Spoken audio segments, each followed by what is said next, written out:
Hi friends, ಏನುన్నాರೆಲ್ಲರೂ ಎಲ್ಲ ರಾತಲ್ಲಿ ಇಂದಕ್ಕೆ ನಾನು ಅವರು ಸುಲಭത്തിൽ ആക്കപ്പെടുത്തൊരു എഗ്ഗ് ബ്രെഡ് സാൻഡ്വിച്ച് ആക്കാം.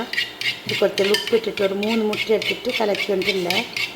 അതേപോലെ ഇതിൽ കറണ്ട് അടുപ്പിൽ സ്റ്റൗവിൽ അത് ചൊടിച്ചിര തവ, പിന്നെ ചീസ്, ക്യാപ്സിക്കം, കൊത്തമ്പരി ഉപ്പ്, പിന്നെ കായ്മുളക് സಣ್ಣ അടിച്ചത് മുറിച്ച് കട്ടാക്കിയത്, നീരുള്ളി, ഒരു 2 പീസ് ബ്രെഡ്. നിങ്ങൾക്ക് എത്ര വേണമെങ്കിൽ നിങ്ങൾ എടുക്കുക.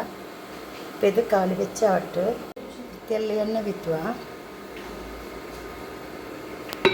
എണ്ണക്കായ മുട്ടയുടെ വിത്തുക. സ്പ്രെഡ് ಹಾಕಿಡಿ.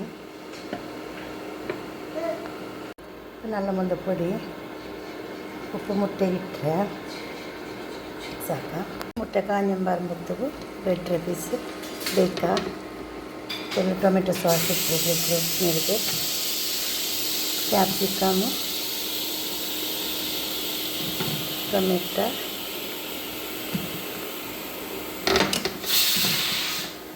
ಇದಕ್ಕೆ ನೀರುಳ್ಳಿ,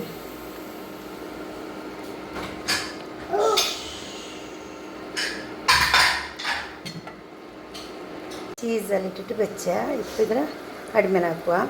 ಅಡಿಮೇಲೆ ಹಾಕಿಟ್ಟು ಬೆಚ್ಚ ಮತ್ತು ಜನ್ಮತ್ತು ಚಂದ ഇതാവണം, കായണം. കാഞ്ഞിട്ട് പിന്നെ പഴം തിരിച്ചിട്ടിടണം. അപ്പോൾ കാഞ്ഞിട്ടത് എടുക്കുക.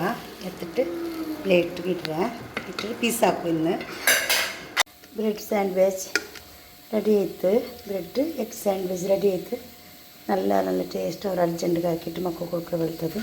ವಿಡಿಯೋ ಇಷ್ಟ, ವಿಡಿಯೋ ಲೈಕ್ ಹಾಕೊಡು. ಫ್ಯಾಮಿಲಿ ಫ್ರೆಂಡ್ಸ್ ಎಲ್ಲ ಕಟ್ತು ನೋಡಿ ಲೈಕ್ ಹಾಕಿಟ್ಟು. Thank you. Take care. ಅಸ್ಸಲಾಮು ಅಲೈಕುಮ್.